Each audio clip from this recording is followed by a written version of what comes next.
नमस्कार, आप देख रहे हैं देश की बात और मैं हूं नगमा। सबसे पहले बात नागालैंड की। नागालैंड में स्पेशल फोर्सेस की फायरिंग में 14 ग्रामीणों की मौत का मामला आज संसद में भी गूंज रहा है। लोकसभा में प्रश्नकाल के दौरान विपक्ष ने इस मुद्दे को लेकर सवाल पूछे और हंगामा किया। राज्यसभा में नेता विपक्ष मल्लिकार्जुन खड़गे ने यह मुद्दा उठाया। इस पर सभापति वेंकैया नायडू ने कहा कि ये काफी गंभीर और संवेदनशील मुद्दा है। गृहमंत्री अमित शाह ने इस मामले में लोकसभा में बयान दिया है। उन्होंने कहा कि इस मामले में बनाई गई एसआईटी महीने भर में अपनी रिपोर्ट दे देगी। पुलिस महानिदेशक नागालैंड और आयुक्त नागालैंड ने दिनांक 5/12/21 को घटनास्थल का दौरा किया।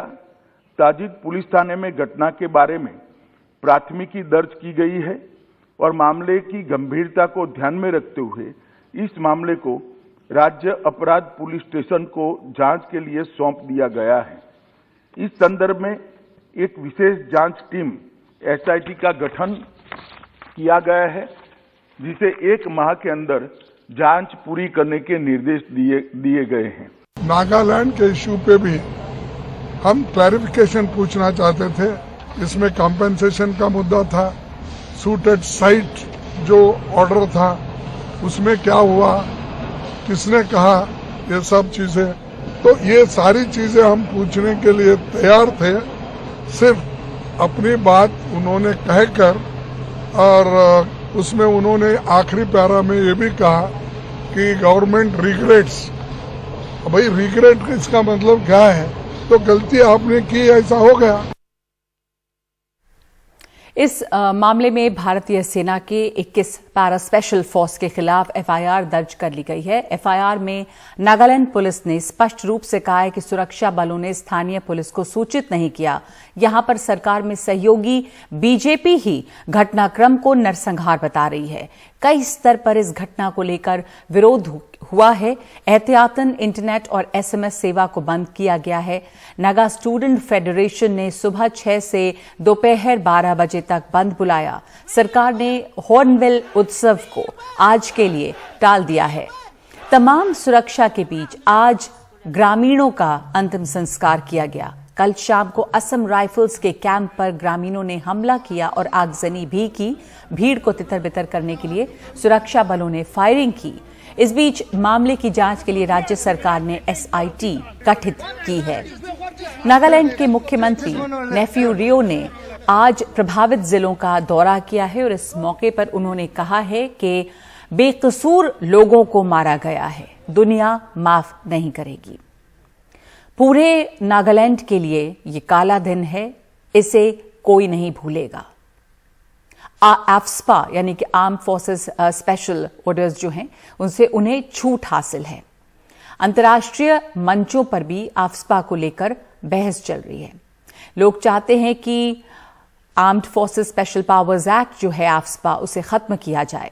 हर साल केंद्र नागालैंड को अशांत क्षेत्र बताकर एफस्पा की अवधि को बढ़ा देता है, लेकिन सभी उग्रवादी समूह सीज फायर में हैं, शांति वार्ता कर रहे हैं।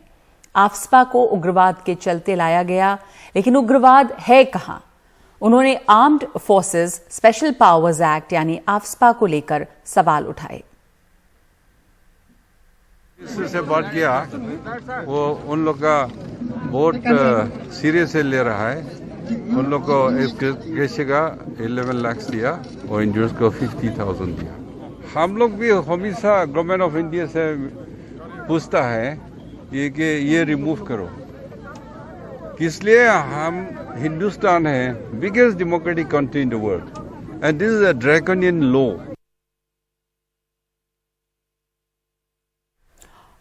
इस खबर पे हम लौटेंगे। आप जानते हैं कि राष्ट्रपति पुतिन, रूस के राष्ट्रपति, इस समय भारत में हैं और उनकी प्रधानमंत्री मोदी से बातचीत हुई है और इस समय हम आपको सीधे दिखा रहे हैं कि दोनों के बीच जो मुलाकात हुई है, जिस पर पूरी दुनिया की नजर बनी हुई है, उस बातचीत के बाद क्या चीजें सामने आई हैं। वर्ष 2021 हमारे द्विपक्षीय संबंधों के लिए कई मायनों में महत्वपूर्ण है।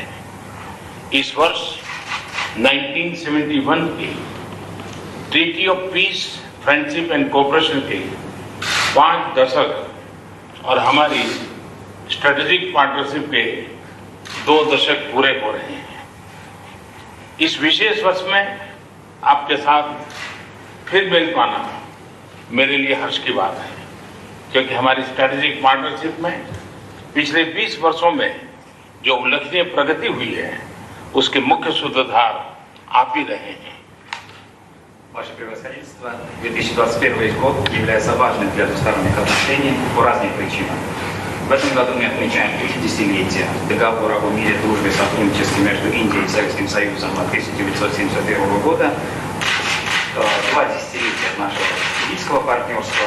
Поэтому мне очень приятно встретиться с вами в этом особом году, потому что за все достижения наших двусторонних отношений, за все эти достижения в нашем стратегическом партнерстве за последние 20 лет стоите именно вы.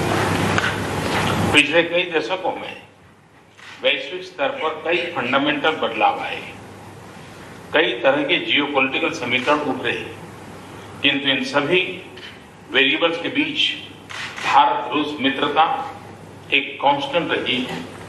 दोनों देशों ने न सिर्फ एक दूसरे के साथ निसंकोच सहयोग किया है, एक दूसरे की सेंसिटिविटीज का भी विशेष ख्याल रखा है। यह सचमुच इंटरस्टेट दोस्ती का एक यूनिक और विश्वस्त मॉडल है। На протяжении последних нескольких десятилетий на мировой арене было много фундаментальных изменений, перемен, возникали разные геополитические формирования. Однако среди всех этих изменений то, что осталось неизменной, это российско-индийская дружба. Обе наши страны не только сотрудничают друг с другом, но и относятся к чувствительностям друг друга с особой заботой. Это действительно уникальная и основанная на доверии модель межгосударственной дружбы. एक्सेलेंसी 2021 हमारे स्ट्रेटेजिक पार्टनरशिप के लिए भी विशेष है। आज हमारे विदेश एवं रक्षा मंत्रियों के बीच 2+2 डायलॉग की पहली बैठक हुई। इससे हमारे व्यवहारिक सहयोग को बढ़ाने का एक नया मैकेनिज्म शुरू हुआ है। Ваше превосходительство, 2021 год является важным и для нашего стратегического партнерства. Сегодня состоялась первая встреча глав внешнеполитических и оборонных ведомств в формате 2+2. Этим мы запустили еще один новый механизм для укрепления практического сотрудничества. अफगानिस्तान और दूसरे क्षेत्रीय विषयों पर भी हम निरंतर संपर्क में रहे हैं। ईस्टर्न इकोनॉमिक फोरम और द व्लादिवोस्तोक समिट से शुरू हुई रीजनल पार्टनरशिप आज रशियन फार ईस्ट और भारत के राज्यों के बीच वास्तविक सहयोग में बदल रही है। Мы были в регулярном контакте по Афганистану и по ряду других вопросов. Наше межрегиональное партнерство, которое началось на Восточном экономическом форуме и на нашем с вами саммите в Владивостоке, сейчас превращается в конкретное сотрудничество между Российским и Дальним Востоком и Штатами Индии. आर्थिक क्षेत्र में भी अपने रिश्तों को और घनिष्ठ बनाने के लिए हम एक लॉन्ग टर्म विजन अपना रहे हैं। हमने 2025 तक $30 बिलियन के ट्रेड और $50 बिलियन के निवेश का लक्ष्य रखा है। इन लक्ष्यों तक पहुंचने के लिए हमें अपनी बिजनेस कम्युनिटीज को गाइड करना चाहिए। Также в экономической сфере мы принимаем долгосрочное видение для укрепления наших отношений. Мы поставили цель увеличивать взаимный товарооборот до $30 миллиардов к 2025 году и увеличить взаимные инвестиции до $50 миллиардов. Для достижения этих целей мы должны ориентировать наше бизнес-сообщество. विभिन्न सेक्टरों में आज हुए हमारे समझौतों से इसमें मदद मिलेगी। मेक इन इंडिया कार्यक्रम के तहत को डेवलपमेंट और को प्रोडक्शन से हमारा रक्षा सहयोग और मजबूत हो रहा है। स्पेस और सिविल न्यूक्लियर क्षेत्रों में भी हमारा सहयोग आगे बढ़ रहा है। Заключенные сегодня соглашения в разных сферах также нам помогут расширять наше сотрудничество. Наше оборонное сотрудничество укрепляется посредством совместной разработки и совместного производства в рамках нашей программы Make in India, Сделай в Индии. Также расширяется сотрудничество в сфере космоса и в сфере гражданской ядерной энергетики. नेम में ऑब्जर्वर और IORA में डायलॉग पार्टनर बनने के लिए रूस को बहुत बहुत बधाई देता हूं।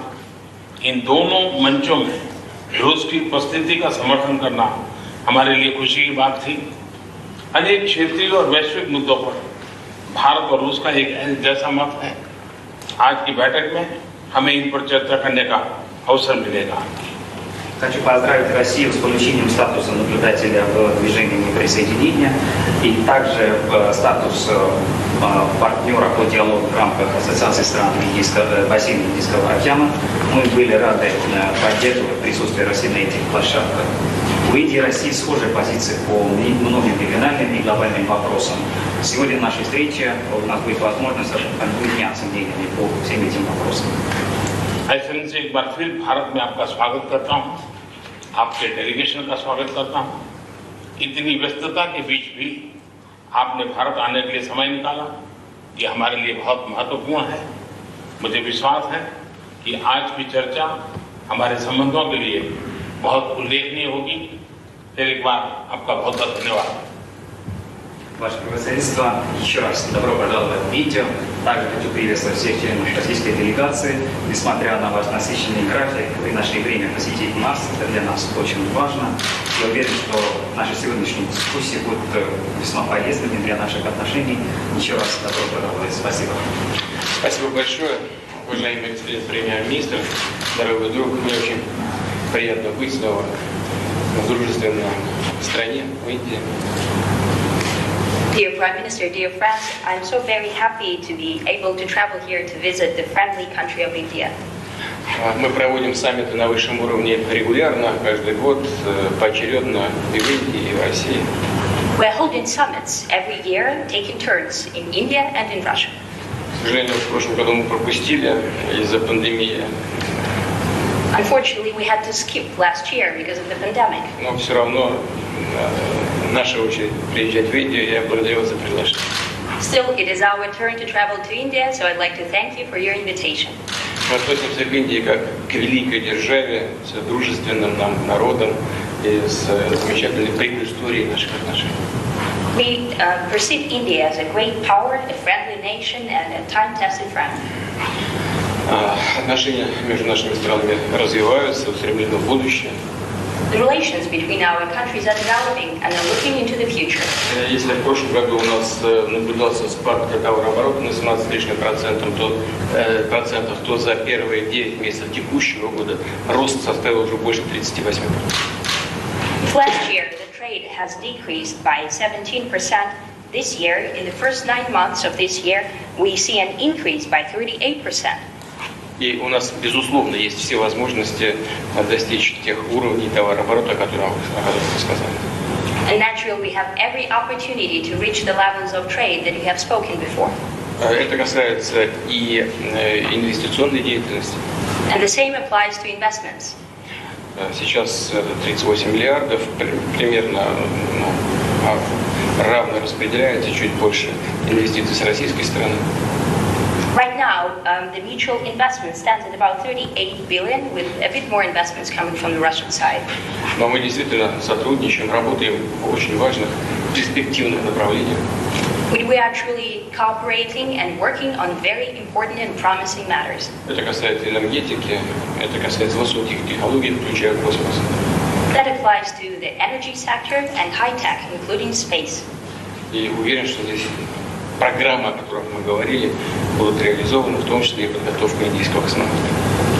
And I think that the programs that we will be discussing here today will be implemented fully, including the training of Indian spacemen cosmonauts. Мы работаем в военно-технической области, причем так, как не работаем с одним нашим партнером. We also cooperate greatly in military and technical sphere, like with no other country. Имею в виду, что мы вместе занимаемся разработками высокотехнологичной военной продукции и производством, в том числе в Индии. By that I mean that we develop high technologies together as well as produce in India.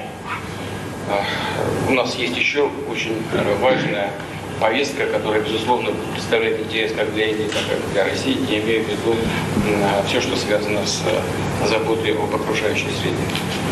We also have common important agenda that is of interest both to India and Russia, and by that I mean environmental cooperation. Мы думаем об этом, думаем о зеленой повестке, о нашей экономике, о ее развитии. We think about the green agenda and about the development of our economies. Но, конечно, мы исходим из реалий, из потребностей наших экономик, из необходимости постоянно повышать уровень жизни наших граждан. But naturally, we proceed from the reality and the needs of our economies, that is, to consistently increase the level of life for our citizens. Мы продолжаем активно работать на международной арене, и, как вы сказали, действительно у нас наши позиции по очень многим вопросам совпадают. We continue to cooperate jointly on global agenda, and as you have said, indeed, our positions are quite similar or coincide. Нас, безусловно, беспокоит все, что связано с терроризмом.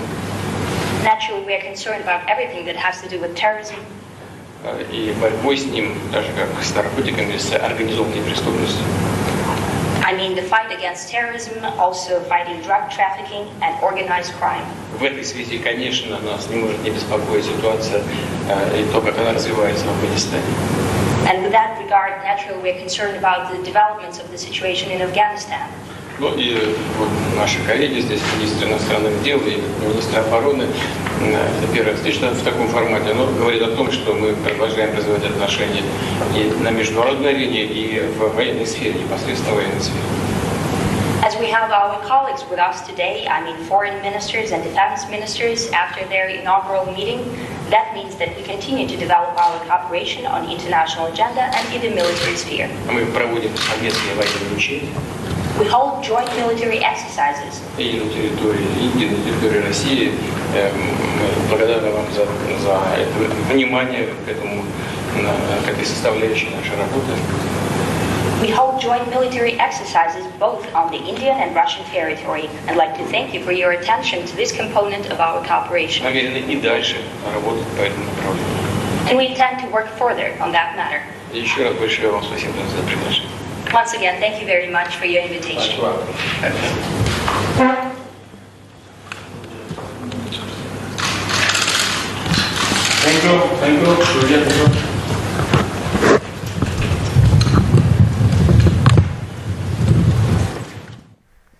ये Hyderabad house में राष्ट्रपति Putin प्रधानमंत्री मोदी की द्विपक्षीय मुलाकात हो रही है और उसके बाद ये साझा बयान आया है। रूस के राष्ट्रपति पुतिन का ये दौरा, भारत दौरा बहुत अहम है और दुनिया भर के देशों की नजर इस पर लगी हुई है क्योंकि इसमें कई अहम समझौते होने हैं, खास करके रक्षा के क्षेत्र में, ट्रेड के क्षेत्र में। और इसके अलावा ये 2+2 डायलॉग है। 2 साल के बाद ये मुलाकात हो रही है और पहली बार है जब प्रधानमंत्री मोदी और रूस के राष्ट्रपति व्लादिमीर पुतिन के बीच आमने सामने ये मुलाकात हो रही है, ये शिखर वार्ता हो रही है। और इसके पहले काफी तनाव बना रहा जब रूस के साथ S-400 की डील भारत ने की थी, तो अमेरिका की तरफ से दबाव था कि वो ये डील ना करे। और विदेश मंत्री सर्गेई लावरोव जो भी यहां आए हुए हैं रूस के, उन्होंने भी इस बारे में इशारा किया है कि कैसे भारत ने ये दिखाया कि वो ये डील करेगा और वो एक स्वतंत्र देश है, अपनी संप्रभुता के साथ वो चुन सकता है कि किसके साथ किस तरह का समझौता करना है। तो ये बयान जो है इस मुलाकात के पहले आया है रूस के विदेश मंत्री सर्गेई लावरोव का। इस वक्त एक ब्रेक ले रहे हैं हम।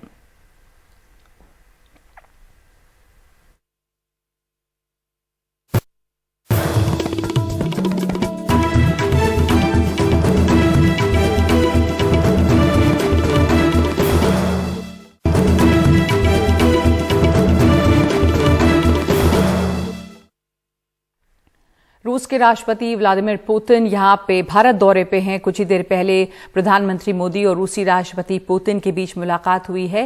भारत अमेरिका के बीच नए संबंधों को देखते हुए इस मुलाकात की खास अहमियत है। हमारे साथ मौजूद है मेरे सहयोगी उमाशंकर सिंह। इस मुलाकात की कितनी अहमियत है? ये पहली बार दोनों आमने सामने मिले हैं और ये 2+2 डायलॉग है, खास करके रक्षा सौदों के मद्देनजर, ट्रेड डील के मद्देनजर इसको बहुत अहम माना जा रहा है। उमा, और विदेश मंत्री का जो बयान आया इस मुलाकात के पहले जिसमें उन्होंने अमेरिका पर टिप्पणी की, तो कैसे इस मुलाकात को देख रही है दुनिया, खास करके चीन जैसे देश? जी देखिए, पिछले साल क्योंकि कोरोना की वजह से ये एनुअल समिट नहीं हो पाया था फिजिकल फॉर्मेट में, इस बार ये हुआ है और इस पे इसलिए तमाम निगाहें लगी हैं क्योंकि पीछे के दिनों में कई तरह के सवालात उठे, खासतौर पे जहां तक S-400 की डील की बात है जो कि 2018 में हो चुका, उसको लेकर जो अमेरिका जिस तरह की चिंताएं जता रहा है और जिस तरह से अमेरिकी प्रतिबंध का जो खतरा है वो भारत पे मंडराता रहा है। हालांकि एक वेबर की बात है लेकिन उसको लेकर अमेरिका की तरफ से कोई आश्वासन नहीं है। तो आज जब ये मुलाकात हुई है तो दोनों ही नेताओं ने इस बात को बहुत ही संजीदगी और बहुत ही गंभीरता से रखा, जिसमें उन्होंने बात की है स्वायत्तता की, जिसमें उन्होंने बात की है अंदरूनी मामलों में दखल न देने की। तो कहीं ना कहीं इन बातों के जरिए ये बताने की कोशिश है कि भारत और रूस अगर आपसी सहयोग करते हैं, खासतौर पर अगर रक्षा के क्षेत्र में भी, तो किसी तीसरे देश को बोलने का हक नहीं है क्योंकि भारत को अपनी संप्रभुता, अपने क्षेत्र के जो रक्षा है वो करने का पूरा हक है। दूसरी अहम बात यह है कि क्योंकि जो रूस है वो बहुत ही पुराना एक पार्टनर रहा है। प्रधानमंत्री मोदी ने अपने शुरुआती संबोधन में इस बात का जिक्र भी किया, 1971 के समझौते का जिक्र किया, 20 साल की जो रणनीतिक साझेदारी है उस बात का जिक्र किया। आपको याद होगा नगमा की पहला रूस ऐसा देश है जिसके साथ एनुअल समिट की शुरुआत हुई थी, 21वां समिट है। तो इस मुलाकात पे इसलिए अलग निगाह लगी हुई थी क्योंकि इससे बहुत सारे जो आशंका के बादल हैं वो छटने हैं, चाहे अफगानिस्तान को लेकर रूस और भारत के बीच में जो विचारों की जो एक रूपता नजर नहीं आ रही थी, उन सब मुद्दों पर भी बात हुई है। 2+2 में भी बात हुई है, जो दोनों देशों के विदेश मंत्री मिले हैं उसमें भी बात हुई है और अभी ये बातचीत आगे चलेगी।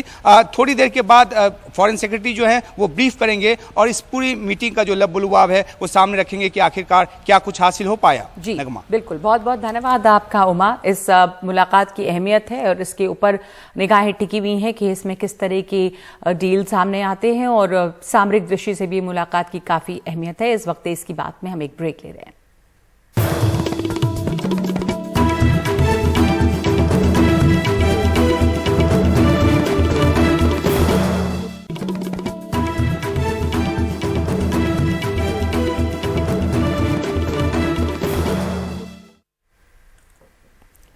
मथुरा में माहौल बिगाड़ने की कोशिश चल रही है। वहां पर हिंदू संगठनों ने ऐलान किया था कि सोमवार को कृष्ण जन्मभूमि के बगल में बनी शाही ईदगाह मस्जिद में पूजा करेंगे।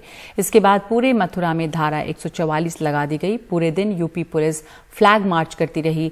पुलिस ने शांति भंग करने के लिए 4 लोगों को हिरासत में भी लिया है। हमारे सहयोगी सौरभ शुक्ला की मथुरा से ये रिपोर्ट। बंद दुकानें, हथियार बंद पुलिसकर्मी, ड्रोन से चप्पे चप्पे की निगरानी।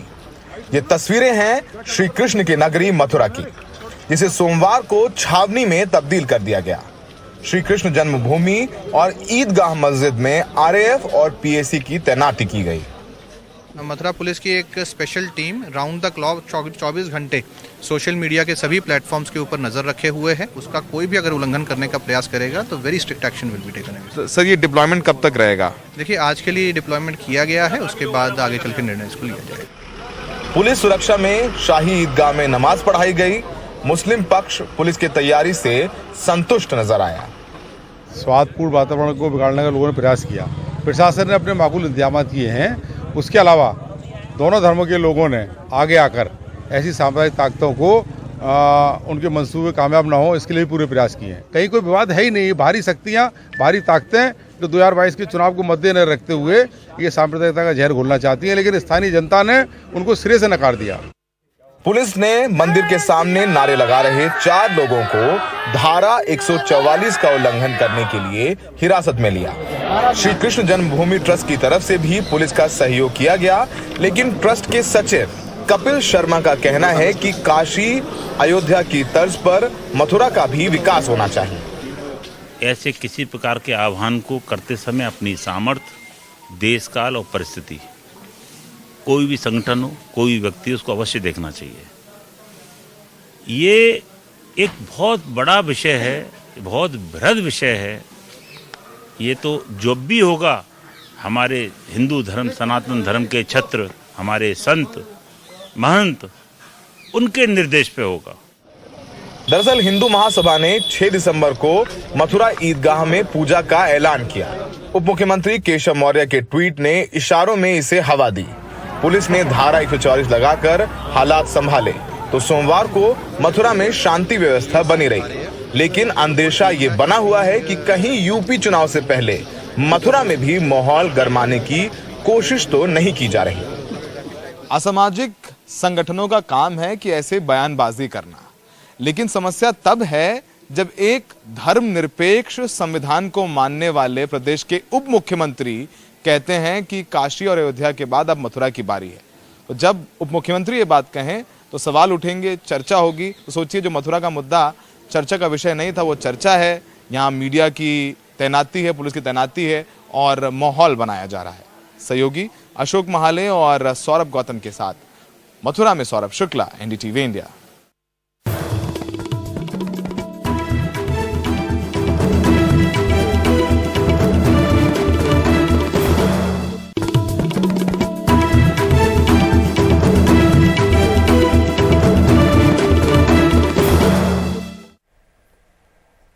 बिहार में कोविड टीके का रिकॉर्ड एक बार फिर से सवालों में घिर गया है। अरवल जिले के एक स्वास्थ्य केंद्र में वैक्सीन लेने वालों की सूची में प्रधानमंत्री नरेंद्र मोदी, सोनिया गांधी और प्रियंका चोपड़ा के नाम मिल रहे हैं। इस मामले में 2 कंप्यूटर ऑपरेटर्स को निलंबित कर दिया गया है। मनीष कुमार की रिपोर्ट। यह है अरवल जिले का करपी स्वास्थ्य केंद्र। यहाँ कंप्यूटर की डेटा एंट्री पर भरोसा करे तो यहाँ बड़े बड़े नेताओं, अभिनेताओं को कोविड का टीका लगा है। इनमें प्रधानमंत्री नरेंद्र मोदी, अमित शाह, सोनिया गांधी भी शामिल हैं और प्रियंका चोपड़ा भी। अब ये फर्जीवाड़ा सुर्खियों में है। जो करपी में घटना हुआ, ये पूरे सूची भी मैंने देखा और डेफिनेटली वहाँ पे जो डेटा एंट्री भी किए हैं और किसके द्वारा किया और कौन उनको करने के लिए बताए, इसके बारे में कंप्लीट जांच हम लोग करेंगे और इसमें एफआईआर दर्ज होगा। ये मामला बहुत सीरियस है। ऐसे हम लोग इतना प्रयास कर रहा है लोगों को टेस्टिंग और वैक्सीनेशन करने में और उसमें ऐसे कुछ गड़बड़ी हो रहा है। We are going to take it very seriously. पिछले हफ्ते जब 50 से अधिक लोग जब दूसरा टीका लेने पहुंचे तो पटना के वैक्सीन सेंटर पर उन्हें बताया गया कि उनके नाम पर एंट्री हो चुकी है। इसकी जांच का भी आदेश दिया गया है, लेकिन राज्य सरकार, खासकर स्वास्थ्य विभाग के लिए ये 2 प्रकरण काफी जग हंसाई वाले साबित हो रहे हैं। ये टेक्निकल चीज़ें होते हैं। ये कंप्यूटर पे डाटा टाइप करना, डाटा एंट्री करना, ये सब सारी तकनीकी चीज़ें। इन तकनीकी चीज़ों में गलती करने की कोई स्कोप नहीं छोड़ी जा सकती ना। आप गलती कर सकते हैं और यदि गलती करेंगे तो आपको उसी काम के लिए लगाया गया है। आप दंड के भागी होंगे और आपको दंड दिया जाएगा और दंड उन लोगों को दिया जा रहा है। बिहार का स्वास्थ्य विभाग अपने आंकड़ों के फर्जीवाड़े के कारण हमेशा क्यों चर्चा के केंद्र में रहता है, इस प्रश्न का उत्तर अगर आप जानना चाहते हैं तो इसका जवाब यही है कि कोरोना के दोनों दौर में यहाँ के स्वास्थ्य सुविधाओं की चूंकि पोल खुल गई, उसके बाद विभाग के आला अधिकारियों ने जब वैक्सीनेशन का दौर चला तो उसमें नए रिकॉर्ड कायम कर उन सारी चीज़ों की भरपाई करनी चाहिए, लेकिन परिणाम हुआ उसका उल्टा। जहानाबाद से मुकेश और पटना से कैमरामैन हबीब अली के साथ मनीष कुमार, एनडीटीवी इंडिया के लिए।